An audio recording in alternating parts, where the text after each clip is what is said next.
형수, 간밤에 내린 눈이 채 녹기도 전에 아침부터 한방눈이 시작되었다. 몇 년 동안 내리지 않았던 눈이 올해에 모두 내리려나 보다. 오늘은 꼭 가보고 싶은 곳이 있다.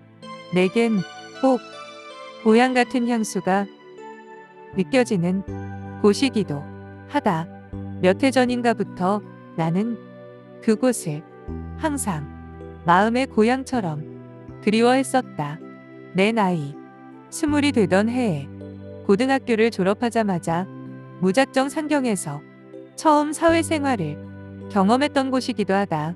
안산역까지 버스를 타고 가서 전철을 타기 위해 서 있었다. 휴일 오전인데도 어디론가 가기 위한 사람들로 가득하다. 이곳에 공단이 들어선 지는 얼마 되진 않았지만 휴일을 맞아 외출하는 많은 젊은 사람들이 눈에 띄었다. 열차가 도착되고 아직은 빈자리가 많이 있어서 문이 열리자마자 자리를 잡고 앉았다. 서로 자리를 잡기 위해 밀치고 뛰어오고 난리다. 나는 팔짱을 끼고 앉아 눈을 감았다. 어제 저녁 그곳에 가는 설레임에 잠을 설쳤기 때문에 눈이 몹시 피로했다. 잠시 눈을 감고 전철 안의 따스함과 편안함을 느끼며 생각에 잠겼다. 이제 객지 생활도 10년이 다 되어가지만 무엇 하나 제대로 하는 것 없이 허송세월만 하고 있는 듯 하다. 월급이라곤 한 달 동안 담배와 가끔 식사는 옷 한 벌과 이발비를 제외하면 별로 남는 것도 없는 궁핍한 생활의 연속이다. 하루라도 빨리 이 생활을 청산하고 싶을 때가 많다. 한정거장 지날 때마다 찬 기운이 코끝을 스치고 주위에 새로운 사람들로 채워짐을 느낀다. 눈을 떠 시계를 보았다. 9시 20분. 평소에 비하면 이른 시간은 아니지만 휴일에 내겐 아주 이른 새벽 같은 시간이기도 하다. 어느샌가 잠이 들어 정신없이 잠을 자다 눈을 뜨니 전철은 지하속을 달리고 있다. 서울역이나 종로쯤? 더 이상 잠이 오질 않았다. 나는 기지개를 한번 쭉 펴고 다시 팔짱을 끼웠다. 청량리역에 도착해서 허기진 배를 채우기 위해 간이 분식집에 들러 가락국수 한 그릇을 시켰다. 눈은 그쳤지만 청량리역 광장은 바람동 없이 불고 쌀쌀해서인지 사람들이 모두 대합실이나 휴게실로 모여들어 좁은 분식집이지만 몹시도 붐볐다. 배는 고팠지만 입맛이 없어서 뜨거운 국물만 후루룩 마시고 나왔다. 청량리역 앞에서 166번 버스를 기다리며 서 있었다. 내리던 눈은 그쳤지만 미끄러운 도로 탓에 차들이 아주 조심조심 움직인다. 휴일이고 날씨가 추워서인지 버스 안은 한적했다. 군데군데 조금씩 열려있는 창틈새로 들어오는 바람이 마치 칼로 허공을 자르듯 챙챙 날카로운 소리를 낸다. 몇 정거장 정차하고는 더 이상 내리는 사람도 타는 사람도 없이 이내 교문이까지 달렸다. 남영주군 와부읍 덕소리 일명 신앙촌이라는 곳에서 나는 내렸다. 예전과 비교해서 별로 변한 것이 없는 듯하다. 예전에 지나다니며 익혔던 이름의 간판들이 눈에 들어왔다. 버스 정류장에서 신앙촌까지는 10분 정도 걸어야 했다. 벼르고 벼르다 이제야 찾아오지만 만나볼 사람도 없고 바람도 몹시 불고 해서 스산한 기운마저 감돌았다. 우선 예전에 처음 직장 생활을 하던 곳으로 찾아가 보았다. 지금은 다른 곳으로 이사를 가고 난 뒤지만 초라하고 낡은 건물과 시끄러운 소음, 기름때 찌든 냄새는 여전했다. 공장 안에서 60쯤 넘어 보이는 아저씨가 누구를 찾느냐는 듯 손을 놓고 물끄러미 보고 있다. 아저씨, 예전에 공영전자라고 있었는데 언제쯤 이사 갔는지 아세요? 한 4, 5년쯤 됐을 거요. 근데 왜 그러슈? 그래요? 예, 잘 알겠습니다. 인사를 꾸벅하고 천천히 걸어 나왔다. 말이 전자회사지.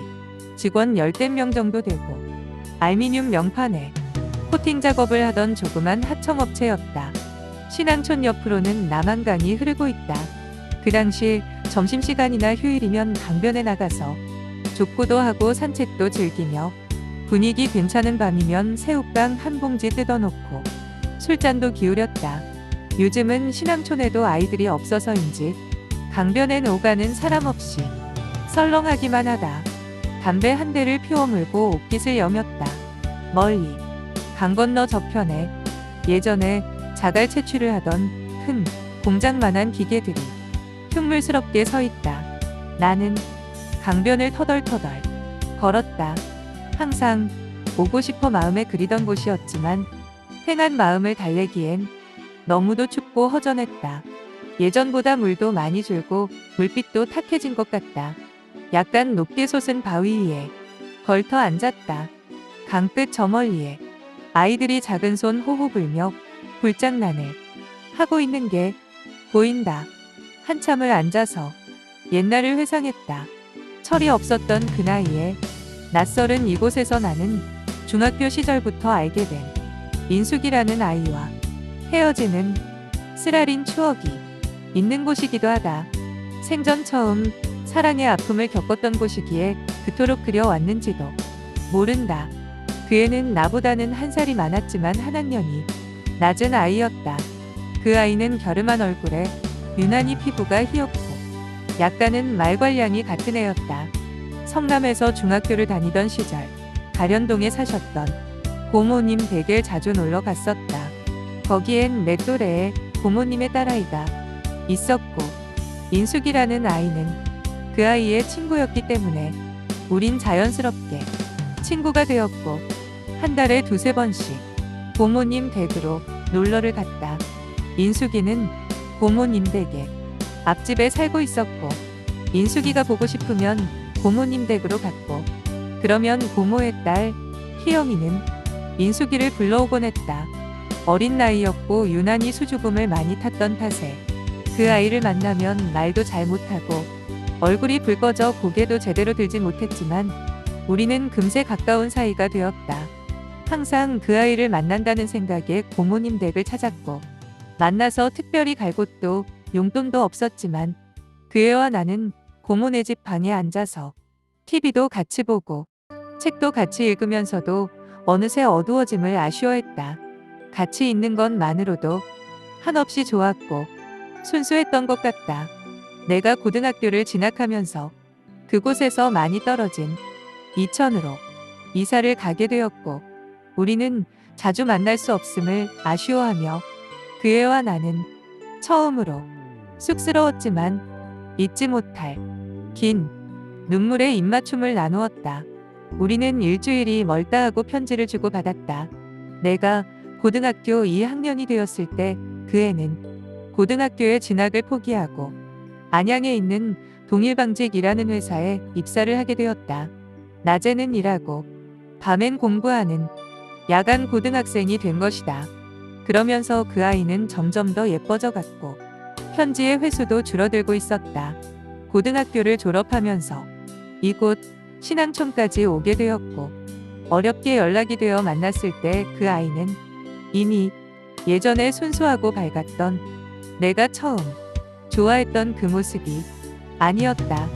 짙은 화장에 같이 나온 불량스런 친구와 말투까지 그 아이는 이미 전혀 다른 아이가 되어 있었고 어렵게 찾아 헤맸던 내 가슴은 초라하게 무너지고 있었다.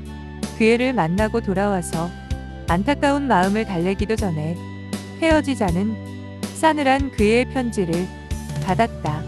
하늘이 무너지는 것 같았고 더 이상은 살아갈 의미를 잃은 듯 너무나 많은 뜨거운 눈물을 흘렸다.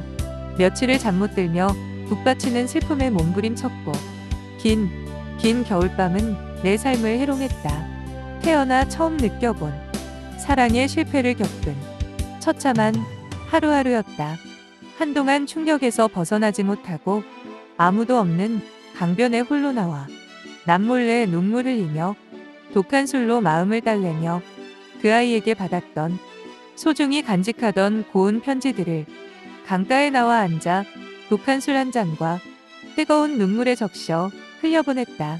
차가운 강바람이 흐르는 눈물을 소리 없이 훔치고 싸늘한 바람은 휑한 가슴속을 파고든다. 자리를 털고 일어섰다. 지친 마음을 달래려고 찾아온 곳이지만 아팠던 추억들만 되살아난다. 버스에서 내렸던 곳으로 걸어 나왔다. 순수하고 짧았던 그 시절로 돌아가고 싶은 마음에서일까?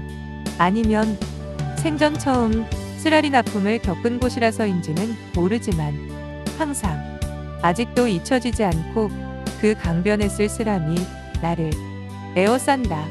이제 다시 반월로 돌아가야 한다. 반월에서의 생활도 어느덧 6년이 다 되어가지만 정줄 곳 없는 반겨주는 이 없는 그곳으로 무거운 발걸음을 돌려야 한다. 어쩌다 정들지 않는 이곳 반월까지 오게 되었는지 모르겠다. 쓸쓸한 밤바람은 가로등을 흔들고 초라하게 불밝혀 있는 작은 기숙사로 걸어가고 있다. 살아가는 일이 아무런 의미가 없고 차디찬 세상에 혼자인 듯한 쓸쓸함이 내 뒤를 소리 없이 따르고 지쳐버린 어깨 위로 또 다시 눈이 내린다.